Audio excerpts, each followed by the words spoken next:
Hey, how's it going? It's Jaren. So today is going to be another really quick video, and I kind of like making these quick videos. What do you guys think? I think it's just kind of fun because it's short and to the point, and then we just kind of keep going our ways and have some fun in between. Let me know what you think about it. So today we're going to be talking about the 5 things I've learned in 5 years of playing around with cameras. So I've been playing around with cameras, like taking photos, doing video, for roughly about 5 years. I think it's been longer than that because I've been playing with cameras for most of my life, just like my parents' phones or like a point and shoot or whatever was available or whatever. But I think I started taking serious interest in it in like probably I'm gonna say 5 years ago, and it goes well with the title, so we're gonna say 5 years. So the first piece of advice that I'm gonna give really has nothing to do at all with equipment or cameras or anything like that.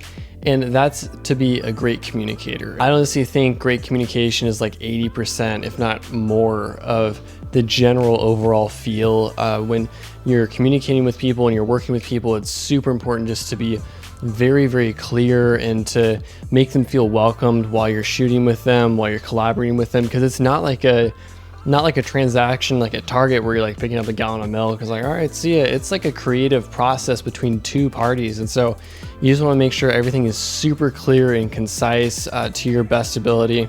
And I'm still working on that. That's something I still struggle with, whether I'm behind the camera or I'm working with people around cameras and stuff, or just in life. It's something I think we can all improve on, and we can all keep learning throughout our lives. So that's number one, is just really, really good communication. Number 2 is packing light. And so this has to do with gear and backpacks and all that. And this really pertains to each person as an individual creative. For me, whenever I'm shooting a wedding, or I'm going hiking, or I'm shooting a product video, whatever I'm doing, I really, really want to make sure I know exactly what I'm going to be needing. And that really means that I have to be doing a lot of homework about the shoot beforehand, maybe the day before, maybe it's a couple weeks before. Knowing what I need for that shoot really helps me to not be a minimalist, but more of like an essentialist, of knowing that maybe I just need one camera and one lens for the shoot and maybe an ND filter. I don't know. So overall, the lighter I pack, the more room I feel I get to be creative in my surroundings.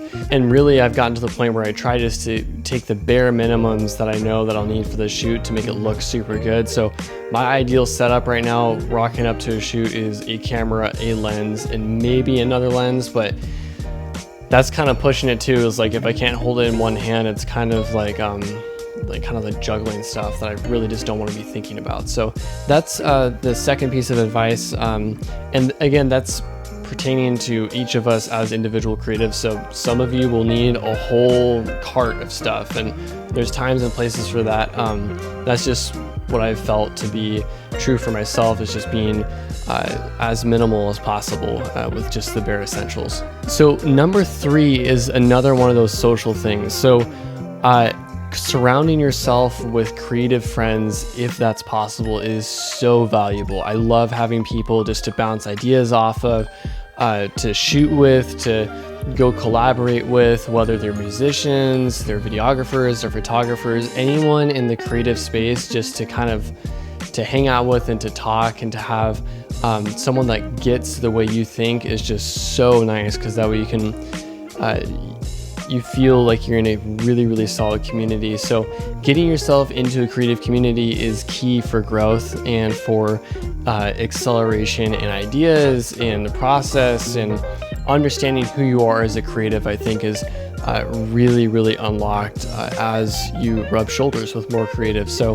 helps you find an identity in the creative field. So that's why I think having creative friends is amazing. And if that's not possible for you, make creative friends. Go out and buy paintbrushes for your friends. I don't know. So number 4 is kind of a generic one, but there's a reason that it's generic, because it's super useful and helpful, is just to shoot all the time. If you're an artist with a camera, take it everywhere. Take photos of your coffee, of your favorite coffee house, of your favorite tree, of your favorite leaves, of your dog, your cat, your mom, your dad. Just document your life, and that just hones your skills in so well, because you're just doing it on repetition. And so that will really help get you along as a creative, and just being sensitive to what you enjoy taking photos and video of. Number 5 is something that I kind of just thought of right as I was writing and hit record on this video, is to start saying yes to things that you typically wouldn't say yes to as a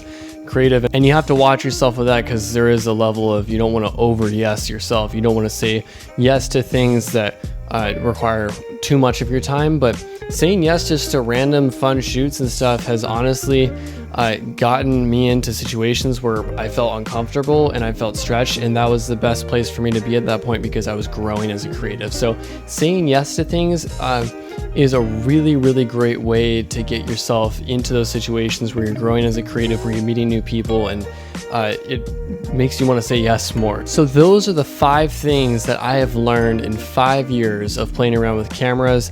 And I'm still young, I'm still growing, we all are. So I'm really excited to hear what you guys have learned, what I will learn in the future. So if any of you have anything to add to that list, or to make a comment on one of the things that I said, make sure to leave a comment. And if you're not already subscribed, just subscribe so we can keep this conversation going, and you can hear from me more often. So thank you so much for watching this video. If you enjoyed it, leave a like, and I'll see you guys in the next one.